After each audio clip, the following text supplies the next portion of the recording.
Hello, everyone. Welcome to Ghee Hot Show, episode 54. And today we have a very special guest, and he's a musician and author. And his name is Gino. Let's give him a welcome. Gino, so tell us a little bit about you and your message. You are a novelist, musician, and now you are going around the country promoting a certain message. Love. That's my message. Love, unity, together, any of those things that you want to throw in there. The book is one thing, but the music also. I'm also promoting music and performing music and writing music that has the same message in there in regards to love and unity. Tell us a little bit, how do you get into music? How do you get that started? Music kind of fell into my lap. I sang in the church as a kid, starting at the age of 7. My mother didn't give me an option. She said, okay, you will be singing in the choir. So I started singing in the choir. And then I was doing some singing at some talent shows and stuff like that around Northern California, where I was born and raised. And the first big opportunity that I got, there was a guy named Lenny Williams who used to sing with a group called Tower of Power, very well-known group. And they invited me to come and audition to sing with him. And so I went and I got the gig and got a chance to perform with him. So I traveled the world with Lenny for 2 years. And that's kind of the big thing that I did in regards to music, traveling with him. So that was how it started at that level. And you recorded music for yourself? Or? Oh, yeah. I've had music on every streaming app. It's still on there. I have a new album coming out called Gray, not black, not white. That's the name of it.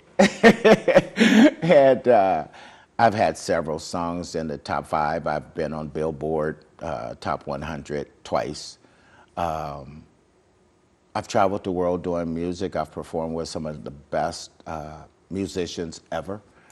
And so I'm still writing. It's just it changed up a little bit. The new thing that I'm doing right now is called Classic Twist.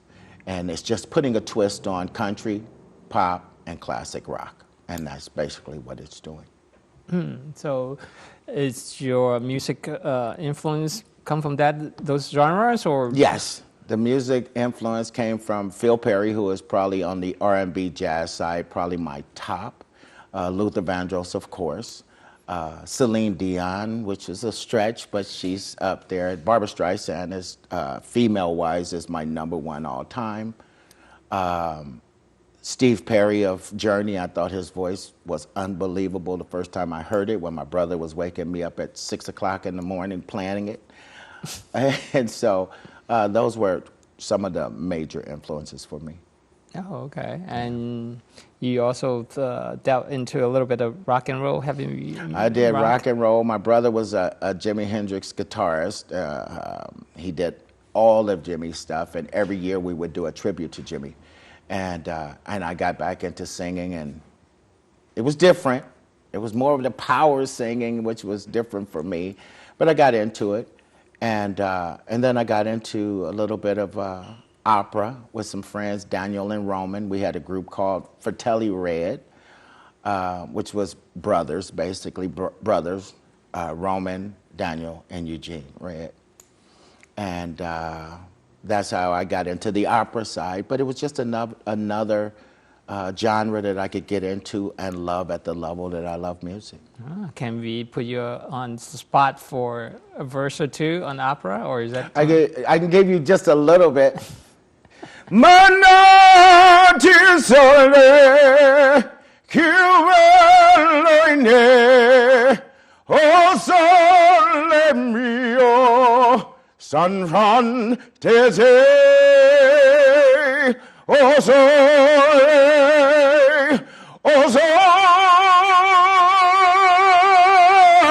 mio San Frontier. That's it. Very good, very good.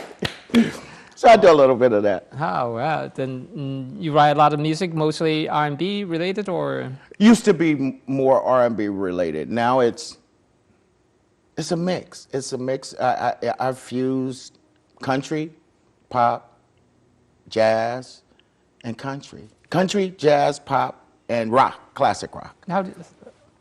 How do you get into country? I would listen. We were listening to the radio. A friend of mine is a huge country fan, has been forever. And she said, you ought to get in the country and write a country song. I don't even like country. I don't want to write country. I don't want to have nothing to do with country.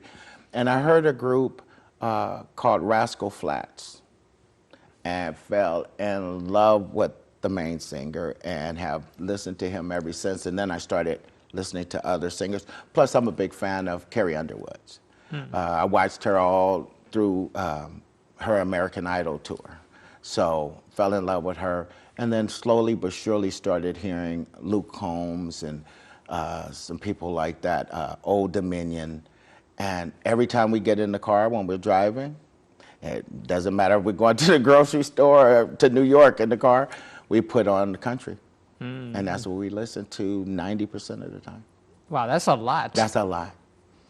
I don't even I listen to my music, but it's like, because I write all the time, I need a break. And so I write, when I'm listening to music, I'm usually listening to country. I like the stories. Yeah, so speaking on that, country music on the lyrics, this is more about stories. Yeah, it is. So how are you relating this, putting your message, your story into songwriting? Every song that I write about now, I've always written about love. That's just what I do, you know, especially because I was what they call a crooner, you know, like Luther Vandross. I wrote about love. Fast, slow, it didn't matter. But it was love, relationship, love breaking up, you know. It was about anything dealing with relationship. Now it's based on love your brother, love your neighbor, love your friend, love the person you don't know, love the person that you want to understand what love is, give them that much more love. And that's what I write about. Fast, slow, country, pop, all of it has a story in regards to that. We have one out now called Time for Change. And basically what it is it's just talking about we've lost what love is, and bringing love back to life, and it's uniting one another again. Time for Change. And we have another one that Trying Times that will be on my new album coming out. She Loves Me for Me, which was written for my wife, but it still is one of those scenarios where somebody loves you no matter, you know, when you have, like we talked about earlier, is you have someone who is, you know, maybe overweight or doesn't feel she's pretty or doesn't have the long hair, but somebody loves you just because you're you, you know, and we go through depression and we go through feeling like we have to do more for somebody to love you. No, be you. Be you. And that's what I sing about and what I write about now. Do you feel in today's modern contemporary music we're missing a little bit of that, or are we going to? I believe I can only talk about this because I'm older, you know. So when we talk about what the kids listen to nowadays, in my mind is the beat, you know, and you know the rap or the noises they put in there, the sound effects, whatever. When I used to listen to music when I was younger, even when my mom and my dad were listening to Motown had a story. The old country songs, you know, they singing about their pet frog, you know, or their truck, but it had a true story attached. Even the love songs and the R&B stuff in my era, when it was Luther or Phil Perry or Patti LaBelle, the love that was going with that, the story was so clear. I had a chance to sing with Patti LaBelle once. And she told me, if you're doing anything else in your life other than singing, stop. Singing is what you're supposed to be doing. And so when writing came, and I always remember what she said to me, so I said, but I can do both. I can sing and love it, but now I just incorporate the message that I believe that was given to me. I've become basically just a vessel. And the message that I tell, the message that I sing about, the message that I talk about, was much more powerful than what I thought I wanted to do. And where do you think you're getting all that message? Or that? It's again, I'm more spiritual than religious, but I believe it was a much bigger power than myself. Spiritually, I believe that the message came to me that I was supposed to come on this show, because I was ready to be on the road headed back home. But it was an opportunity to talk to people outside of LA or outside of San Diego or whatever. It was worldwide that I could get my message out and say, I love you, don't know you, haven't seen you, but I love you because you're you. And so that's one of the things for me. No, awesome. And speaking of you've been talking to people, that came about because you started writing? As far as the writing part, it started out with music. It started out with the new single that came out, the new video that came out a couple months ago. We started getting I started getting a lot of, I say we because I involve my wife in everything, whether I want to or not. But we get a lot of podcasts and interviews, been in several magazines over the last few months. And then even when we're out sometime, we just seem to, people come and we start talking, which is going to be big for our new podcast that we're starting this summer called The Living Room. And it's just getting a chance to talk to people about real life things. I don't want to talk politics. If she does, that's fine. Because I feel like everybody has a right to their opinion. It's when you're trying to force your opinion on me. That's what's going on now. It's okay for you to look this way or do what you feel on this side or this side, but when it's affecting the hearts and the well-being and the safety of others, I have a problem with it. So I just stay away from it. I keep my opinion to myself, and I go from there. So much of this journey that talking to people came out from writing a book, right? Because the book now is what's driving this. What's driving us really getting out there more, because when the book hits this new round of some minor edits, we believe that we're gonna take it on the road on a book tour. And when I say on the road, I'm talking global. Okay, so what is this book about? What's the title? It's called 5 Steps Black. It's not about taking 5 steps black, but it's about walking in someone else's shoes to get a clear understanding of, just as clear as day, understanding of what someone goes through. If you can hear about what somebody has gone through, you can see it, you can read about it, but unless you take off your shoes and put on their shoes and walk in their pain, joy, imagination, whatever they're going through, if you can walk in their shoes and feel what they feel every day, you might think there's a millionaire out there who is happy as can be because he's got so much money, but he's miserable. Robin Williams, for example, crushed me when I heard about his passing. But nobody knew it because every time he was on camera, he made you smile and made you happy. But nobody knew what he was going through. And so unless I could take off my shoes and put on his and take the time to walk through what he had to go through to come to where he ended up, I wouldn't, even though he told me, I still wouldn't know the levels of it. So what the book is doing is allowing you to be Charlie, and which is the main character, and be Charlie and have to walk in different shoes to understand what people go through so that you could just look at life and respect life a little differently. That's about as much as I can give you on that. I don't want to give it away. I might get in trouble. Now, how did this story came about? What started it, and why 5 steps on the title?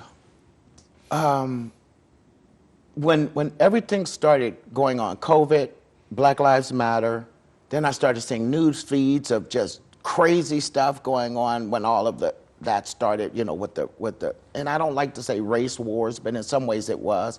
Then it became a political thing of the fights between, you know, right and left and all of that. It was just so much stuff going on, and I became like angry, not angry against anyone. It was just more angry. It was like, what are we doing?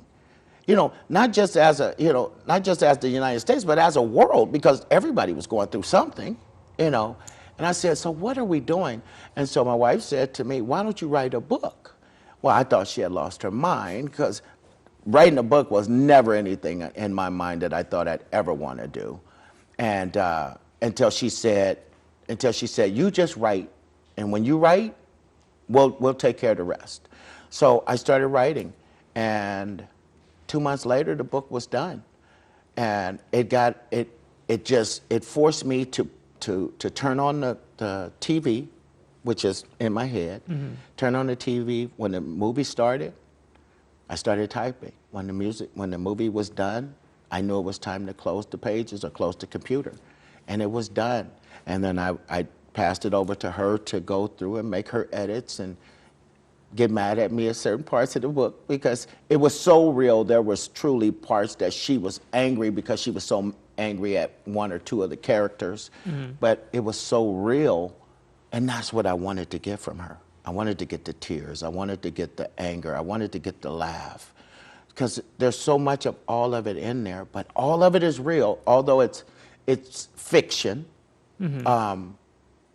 It's based on what I was going through and what I saw, and what was hurting me. And then the Spirit came to me and said, okay, if you really feel that serious about it, there's a whole lot of people that just need to hear that. Or maybe from your story, maybe from your book, might change a mind, or might change somebody's mind just a little bit. That's all I'm asking for. I'm not asking you to see the world the way that I do. I'm not asking you to even love at the levels that I do, because my love is really big. Mm-hmm. So it's not fair to ask somebody to love at that level, but it is okay to love. You don't have to know somebody, but it's so easy for you to hate them and you don't know them, mm-hmm. or judge them and you don't know them, talk about them when you don't know what they're going through. No, mm-hmm. That's not okay. And that's what I'm trying to change. Mm-hmm. But I'll smile at you in the process. So how much of the story is your personal experience directly, or experience you heard from other people? The book, in my opinion, is my, and I don't want to say personal story, mm-hmm.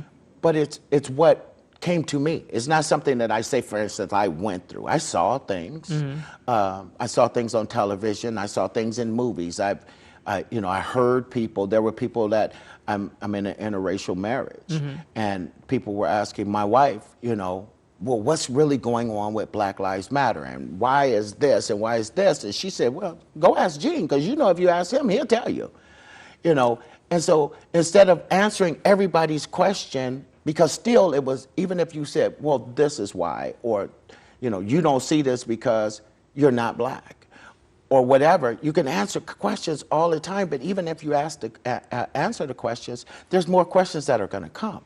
So I said, if I could figure out a way to answer those questions in a book, mm-hmm.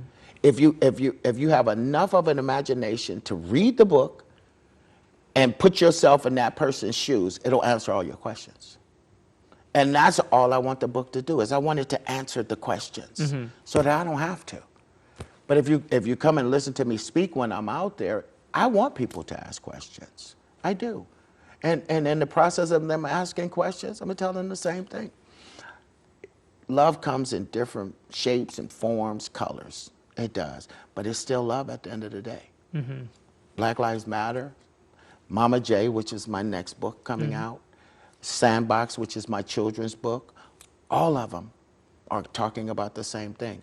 And believe me, if you give me, and whether it's begging, praying, whatever, if you give me a chance with my message, just give me 5 seconds, 5 minutes max of understanding what the message is, it's got to change you a little bit if you're a judgmental person.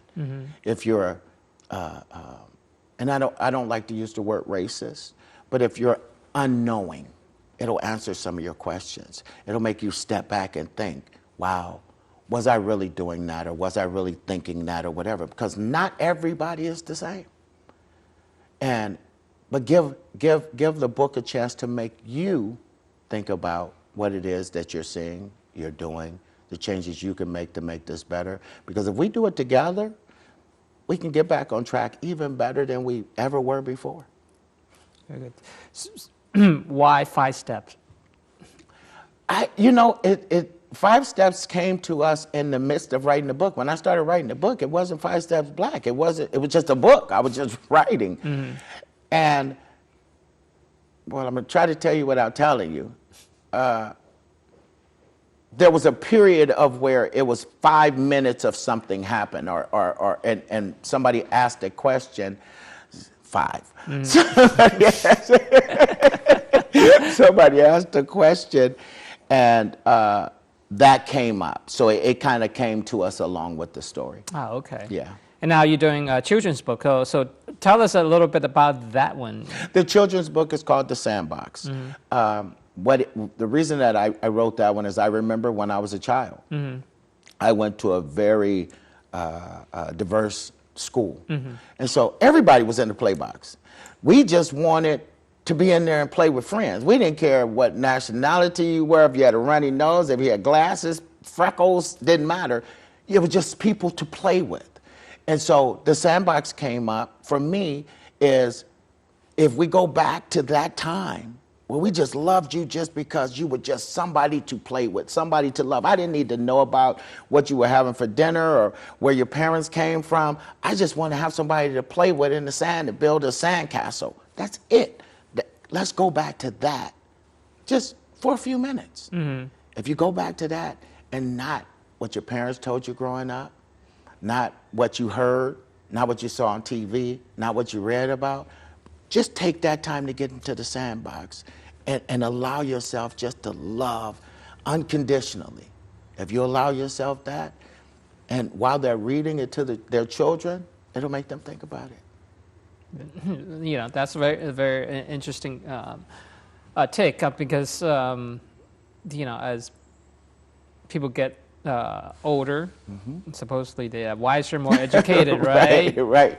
Right. But as we see today in a society, there are more division, more hatred, and we are missing a lot of that innocence. Yes. How? What do you think? How did that? That I don't know, but I know what I do know is a lot of the stories that we've been told were told to the children, were told by someone. So whatever maybe they went through, maybe something they heard growing up, maybe something their family believed in and or whatever. They had to teach the children because the children didn't learn it in school. So it had to come from home. Because even with the television, if I was watching something on TV that had too much violence in it as a child, my mother turned the TV off. She said, that's not what we're watching in the house. Even if the Western was a little bit too much going on, my mother would turn it off. And my father loved Westerns. But it had to be taught. And so all I'm trying to do is just take you to a master's course of love. Going through elementary and high school and all of the stuff that we've learned in the process in college and then med school or whatever, we learned certain things. But all of the stuff that we've learned was coming from someone else, an adult. So what I'm allowing you to do is start over, in a sense, start over with your own thoughts of what you've experienced. Not what somebody told you you're going to experience or what you might experience, but what you've experienced in your life. Have you experienced being, bullied? Have you experienced being angry for no reason? How did you deal with that? Was it because of somebody else, or was it because of your own inner stuff going on? Now you deal with it differently. I was happy as a child, had a lot of fun, but I didn't realize I had anger in me coming from a single mother with 3 sons, living in a not so good area, my younger years. But I was still happy. But I didn't realize that there was an anger in me because of, not having more money, not being able to go and get the shoes I wanted or whatever. And when I got older and it came out, that my wife told me, you need to really dig deep in yourself. Are you insecure? Are you, any of that? And I had to look at self, and I had to make those changes. But it wasn't because of what any adult had told me. It was what this loving woman had told me. Then it was looking into my children's eyes and them respecting the fact that Daddy has changed. I was never abusive. I was never violent. I could just, when I get angry, I can just shut everybody out and go to my room, not talk. And I had to learn how to shift that, because if this message is really for me to tell, how can I tell it as an angry man? Angry black man? Doesn't matter. Angry person, angry human. How can I tell this story? How can this message be for me to give if I can't see the change? Well, that's certainly a very poignant statement. What we need more in a society is love. Yes. And more tolerance and embrace one another. Yes. And so, Gino, I'm glad you come onto the show, and tell us where we can, your social media handle, where can we find you online? Geno.com, GENE-O.com. We made it very simple. We tried to give all of this, everything is there. Awesome. So this concludes this episode today. So, well, we are very happy to have Gino in for today, and we'll see you next episode. Bye-bye.